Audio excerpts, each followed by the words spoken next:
Hey guys, स्वागत है आप सभी का रामाइस में। मेरा नेम है रिचा। Good evening. कैसे हैं आप सभी लोग? उम्मीद है आप सभी लोग एकदम बढ़िया होंगे।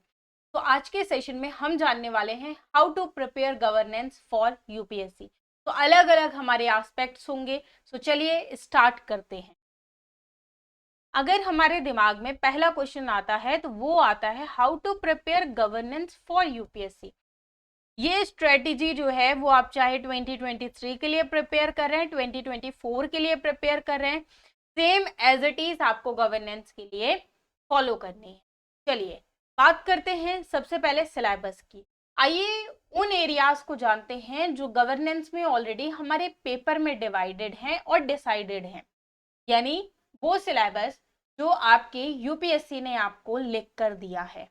क्या बताया गया है यहाँ पर? आपको इंपॉर्टेंट एस्पेक्ट्स ऑफ गवर्नेंस, शासन की इंपॉर्टेंट भूमिका, इंपॉर्टेंट महत्व, इन सभी के बारे में जानना है। ट्रांसपेरेंसी एंड अकाउंटेबिलिटी के बारे में बताया गया है। ई गवर्नेंस एप्लीकेशंस के बारे में बताया है। उसके मॉडल्स किस तरीके से होते हैं, ई गवर्नेंस किस तरीके से वर्क करता है, क्या लिमिटेशंस हैं, यानी क्षमताएं क्या क्या हैं, सक्सेसेस किस तरीके से है। वहीं सिटीजन चार्टर्स के बारे में बताया गया है। Transparency and accountability and institutions and other measures के बारे में बताया है। देखिए, गवर्नेंस तो वैसे हमारे यूपीएससी के जीएस पेपर 2 में सिलेबस दिया हुआ है, बट ये आपको जीएस पेपर 4 में भी हेल्प करेगा। अब ये जीएस पेपर 4 में कैसे हेल्प करेगा? वहां भी आपको जो है वो इंस्टीट्यूशंस के बारे में पढ़ना है। अलग अलग जो है संस्थाएं किस तरीके से, शासन किस तरीके से वर्क करता है। वैसे तो पेपर 4 में ऑब्वियसली आप सभी को पता है। देखिए, नॉर्मली अगर जीएस पेपर 1, पेपर 2, पेपर 3 का किसी को भी सिलेबस याद हो ना हो, पर जब हम फर्स्ट डे से ही तैयारी करने आते हैं ना, तो मेंस के जीएस 4 का सिलेबस हमें याद हो जाता है। क्यों? क्योंकि यहाँ पर एथिक्स है, उसके साथ कोई सब्जेक्ट है ही नहीं, तो हमें बहुत आसानी से याद हो जाता है। तो चलिए, गवर्नेंस को आपको सिर्फ गवर्नेंस के पॉइंट ऑफ व्यू से नहीं पढ़ना है, यहाँ पर आपको एथिक्स के पॉइंट ऑफ व्यू से भी समझना है कि ये जो इंस्टीट्यूशंस हैं ये आपके एथिक्स में भी आएंगे। वहां पर भी नीति आयोग का कॉन्सेप्ट आएगा, गवर्नेंस किस तरीके से वर्क करता है, हमारी सोसाइटी किस तरीके से है, क्या चीजें, बहुत सारी चीजें होती है। देखिए, जब आप एथिक्स पढ़ते हो ना, तो एथिक्स में आपका जो है वो साइकोलॉजी भी आ जाता है, वहीं आपका पॉलिटिकल साइंस भी आ जाता है, यानी गवर्नेंस का पोर्शन, पब्लिक एडमिनिस्ट्रेशन वाली चीजें आ जाती हैं, सोशियोलॉजी भी आ जाती है। ये बहुत सारी चीजों से मिलकर जो है वो एथिक्स बना है। तो कभी आपने नोटिस किया कि एथिक्स जो है वो आपको सबसे लास्ट में क्यों पढ़ाया जाता है? वो इसीलिए ताकि जब आपको सारी चीजें समझ में आ जाएं तो आप एथिक्स जो है वो बहुत बढ़िया तरीके से लिंक कर सकते हो। जल्द ही आपके एथिक्स की क्लासेस भी होंगी, डोंट वरी, देवी सर के द्वारा करवाई जाएंगे एथिक्स की क्लासेस। हमें अपने गवर्नेंस के सिलेबस को समझना है। इतनी चीजें आप सभी को समझ में आ गई होंगी कि क्या क्या चीजें जो हैं वो आपको पढ़नी है गवर्नेंस। ठीक है, ये वो चीजें हैं जो हमारे सिलेबस में मेंशन। अब कुछ वो टॉपिक जो सिलेबस में मेंशन नहीं है और कुछ हैं। पर्टिकुलरली ये हमारे वो टॉपिक है जो हम आपको जो है वो पर्टिकुलरली कंप्लीट भी करने हैं, यहाँ से क्वेश्चंस ज़्यादा आते हैं। एंड उसके अलावा हम अपने जो हमारा कोर्स है उसमें भी जो है वो हम कंप्लीट करेंगे। तो चलिए देखते हैं कुछ इंपॉर्टेंट टॉपिक्स, या इन्हें जो है आप आईएमपी टॉपिक कह सकते हैं। किसके? गवर्नेंस के। कैसे आईएमपी टॉपिक? यहाँ पर आपको जो है वो गुड गवर्नेंस के बारे में पढ़ना है। गुड गवर्नेंस से पहले जब हम सेशन स्टार्ट करेंगे वो अपना गवर्नेंस से स्टार्ट करेंगे। वहां पर ये भी समझेंगे कि व्हाट इज गवर्नेंस, गवर्नेंस क्या होता है, किस तरीके से सारी चीजें चलती हैं, यहाँ पे कौन कौन से इंस्टीट्यूशंस होते हैं जो इन चीज़ों के लिए रिस्पॉन्सिबल होते हैं, स्टेक होल्डर्स क्या है। फिर देन हम जानेंगे गुड गवर्नेंस के बारे में, स्ट्रेटजीज जानेंगे कि अगर हमें गुड गवर्नेंस को मेंटेन रखना है। हमने जान तो लिया कि गुड गवर्नेंस होता क्या है, गुड गवर्नेंस का कॉन्सेप्ट कहाँ से आया, इसकी डेफिनेशन कहाँ से आई, क्या ये हमारे एंशियंट टाइम्स में भी था। इन सब चीज़ों के बारे में आपको एक जो है वो ब्रीफ इंट्रोडक्शन देख लेना है। वहीं स्ट्रेटजीज आपको देखना है कि गुड गवर्नेंस में क्या स्ट्रेटजीज अपनाई जाती हैं। फिर गुड गवर्नेंस के अंतर्गत ही आप एक टॉपिक देखते हो, गुड गवर्नेंस इन इंडिया। किसके रेफरेंस में? आपने स्टार्टिंग में जब आप गुड गवर्नेंस पढ़ना स्टार्ट करते हैं तो आप सारे रेफरेंसेस देखते हैं, लेकिन आपको फाइनल ये रेफरेंस भी तो देखना है कि गुड गवर्नेंस जो है वो इंडिया के प्रोस्पेक्टिव में क्या कर रहा है, इंडिया में क्या चीजें कैसे हो रही हैं गुड गवर्नेंस में।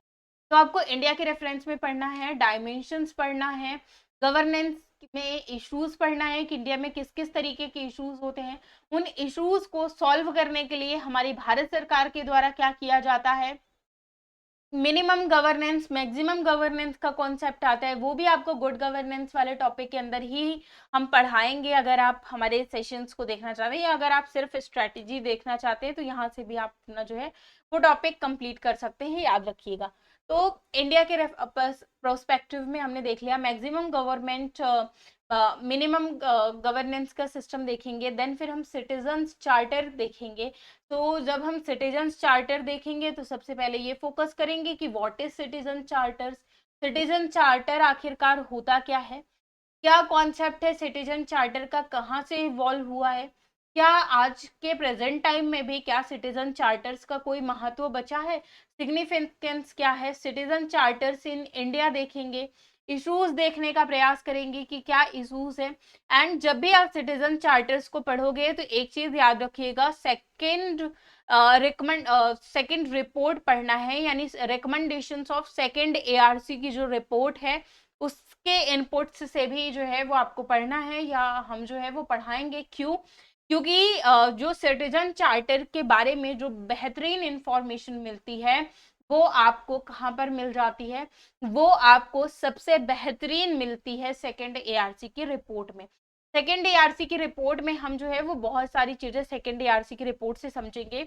वहीं ये इथिक्स के लिए भी आपके इम्पोर्टेंट हो जाता है। क्यों? क्योंकि इथिक्स में भी बहुत सारे ऐसे टॉपिक हैं जो आपको सेकेंड एआरसी की रिपोर्ट से पढ़ने होते हैं। वहीं सीएजी के बारे में पढ़ेंगे, सोशल ऑडिट के बारे में पढ़ेंगे, सेल्फ हेल्प ग्रुप के बारे में पढ़ेंगे। अब जैसे सीएजी के बारे में पढ़ेंगे कि सीएजी क्या होता है, क्या रोल होता है, किस तरीके से फंक्शन करता है, सारी चीजें जो है वो सीएजी में पढ़ेंगे। और याद रखिएगा यहाँ पे हम पॉलिटी नहीं पढ़ेंगे, यहाँ पर सिर्फ हम गवर्नेंस वाले टॉपिक पढ़ेंगे, गवर्नेंस ही कंप्लीट करेंगे। पॉलिटी जो है वो हमने ऑलरेडी कंप्लीट किया हुआ है, तो उसे जो है वो आप चेकआउट कर सकते हैं। ई गवर्नेंस में सबसे पहले जानेंगे, सबसे पहले तो हमारे लिए ये जानना जरूरी होगा कि एक्चुअल में ई गवर्नेंस होता क्या है, पोटेंशियल्स क्या है ई गवर्नेंस, तो पोटेंशियल्स क्या है इसके, उसके बारे में देखेंगे। वही मॉडल्स ई गवर्नेंस के लिए किस तरीके के अपनाए जा रहे हैं, गवर्नमेंट सिटीजन चार्टर्स में क्या कर रही है उसके बारे में देखेंगे। गवर्नमेंट टू गवर्नमेंट रोल क्या है, गवर्नमेंट बिजनेसेस में किस तरीके से वर्क कर रही है, एम्प्लॉयमेंट में क्या चीजें हो रही हैं, ये सारी की सारी जो है ई गवर्नेंस में क्या इनिशिएटिव्स लिए जा रहे हैं। ये अगर आप चाहें तो सब टॉपिक लिख सकते हैं, अदरवाइज कोई ज़रूरत नहीं है। बट हाँ, ये सारे जो है ये हम कंप्लीट करेंगे अपने कोर्स के अंतर्गत, और आपको यही जो है वो स्ट्रैटेजी रखनी है। आप स्टार्टिंग में कमेंट सेक्शन में कमेंट करते ना कि स्ट्रैटेजीज हमारी क्या होनी चाहिए, कैसे होनी चाहिए, तो ये सारी जो है वो चीज़ें आप देख लीजिए। सिविल सर्विसेज के बारे में देखेंगे, इंडिया में नीड क्यों पड़ी सिविल सर्विसेज की, सिविल सर्वेंट्स के क्या वर्क फंक्शंस होते हैं, उन सभी के बारे में जानेंगे। नेशनैलिटी एंड एनोनिमिटी के बारे में जानेंगे, ये तो आपके ऑलरेडी सिलेबस में भी मेंशन है ना, मेंशन है ना। अब इसमें आपका काम क्या होगा, कमेंट सेक्शन में मुझे ये बताइए कि वो टॉपिक ऐसे कौन से हैं जो सिलेबस में मेंशन नहीं है। तो आप सोचोगे कि आपको क्या सपने आ रहे थे, जी नहीं, मुझे सपने नहीं आ रहे थे। मैंने हमेशा बोला है ना कि आप सभी लोग क्या करिए, प्रीवियस ईयर के क्वेश्चन पेपर देखिए। उन प्रीवियस ईयर के क्वेश्चन पेपर आपको ये चीज बताएंगे कि क्या आपको पढ़ना है क्या नहीं पढ़ना। सेम उसी तरीके से मुझे भी प्रीवियस ईयर के क्वेश्चन पेपर ही बताते हैं कि मुझे क्या पढ़ाना है क्या नहीं पढ़ाना है, क्या चीजें हो सकती हैं पॉसिबिलिटी आने की, कहाँ से क्वेश्चंस कहाँ से नहीं, ये सब भी मुझे वहीं से पता चलता है। जनरलिस्ट वर्सेस स्पेशलिस्ट के बारे में जानेंगे कि जनरलिस्ट क्या होते हैं, स्पेशलिस्ट क्या होते हैं। ह्यूमन रिसोर्स डेवलपमेंट्स के बारे में जानेंगे, मिलेनियम डेवलपमेंट गोल्स के बारे में जानेंगे, जो अलग अलग डेवलपमेंट गोल्स बनाए जाते हैं उनके बारे में। सिविल सोसाइटी ऑर्गेनाइजेशंस के बारे में जानेंगे। बहुत बार आपने सेल्फ हेल्प ग्रुप्स के बारे में सुना होगा, सेल्फ हेल्प ग्रुप्स के बारे में जानेंगे। अलग अलग तरीके की रेगुलेटरी बॉडीज बनाई जाती, उन सभी रेगुलेटरी बॉडीज के बारे में जानेंगे। राइट टू इंफॉर्मेशन एक्ट को समझेंगे कि राइट टू इंफॉर्मेशन एक्ट क्या होता है। और फाइनल जो हम अपना समअप करेंगे गवर्नेंस का, वो यूपीएससी टॉपिक से करेंगे। इतनी चीजें हैं जो आपको गवर्नेंस में पढ़नी है। अगर इतनी चीजें आप गवर्नेंस में अच्छे से पढ़ लेते हो, नोट्स तैयार कर लेते हो, सारी चीजें तैयार कर लेते हो, गवर्नेंस से कोई भी टॉपिक आएगा आपका छूटेगा नहीं।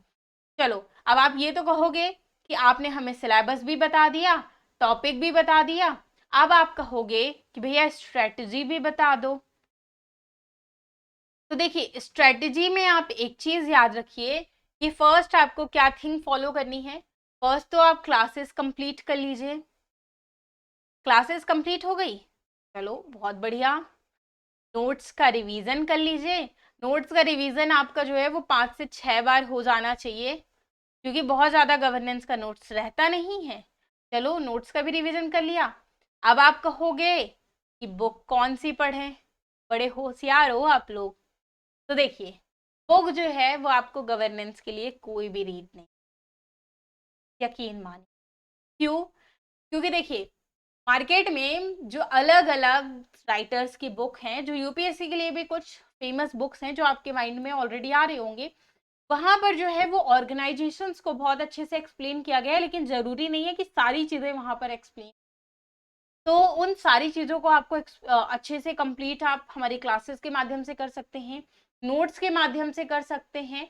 एंड बुक आपको कोई भी परचेस नहीं करनी। हाँ, जैसे कि काफी सारे आपको इंस्टीट्यूट्स मिल जाएंगे जिनकी पर्टिकुलरली जो है वो मैगजीन्स आती हैं, सब्जेक्ट ओरिएंटेड मैगजीन्स भी आती हैं पर्टिकुलरली।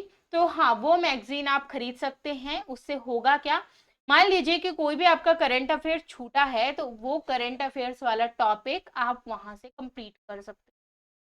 उसके अलावा रेगुलरली आपको न्यूज़पेपर फॉलो करना है। न्यूज़पेपर के बारे में हम काफी बार डिस्कशन कर चुके हैं, आप अपनी मर्जी का देख सकते हैं। जो भी न्यूज़पेपर आपको बढ़िया लगे वो न्यूज़पेपर आप फॉलो कर सकते हैं।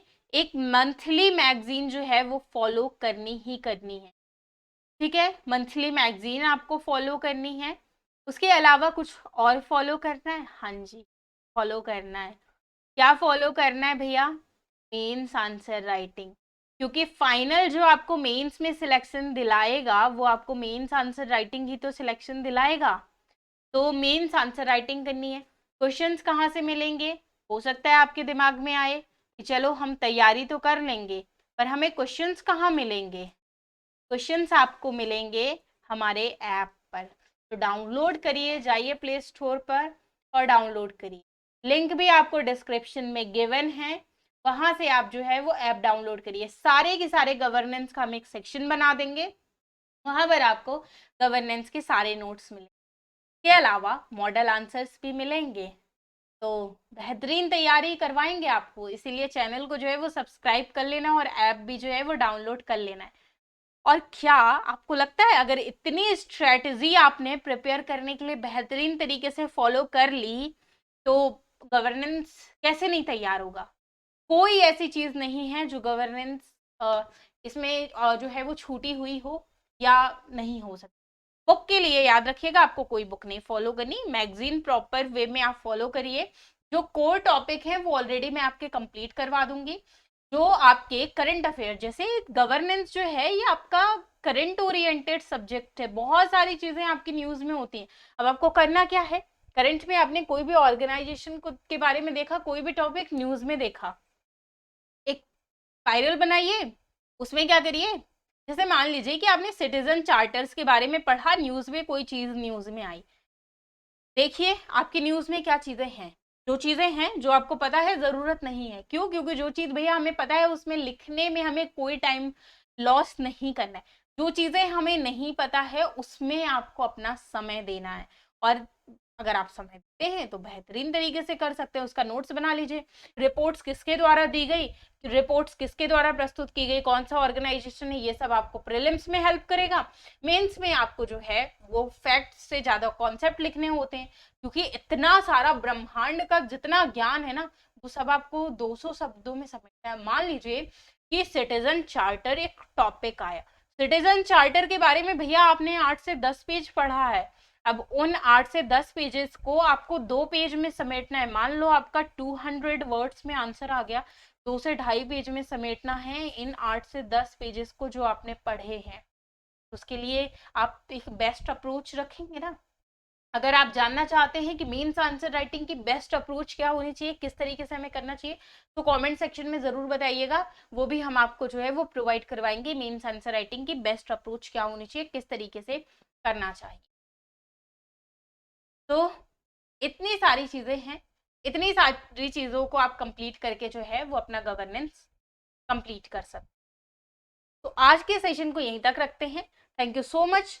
मुलाकात करेंगे आपसे नेक्स्ट सेशन में, नेक्स्ट सब्जेक्ट की स्ट्रेटेजी के साथ। कौन से सब्जेक्ट की स्ट्रेटेजी आप देखना चाहते हैं मुझे कमेंट सेक्शन में ज़रूर बताइएगा। तब तक आपको क्या करना है, सब्सक्राइब करना है, शेयर करना है सेशंस को, और लाइक करना है ज़्यादा से ज़्यादा। Thank you so much. मिलते हैं नेक्स्ट क्लास में। Bye bye. Thank you so much.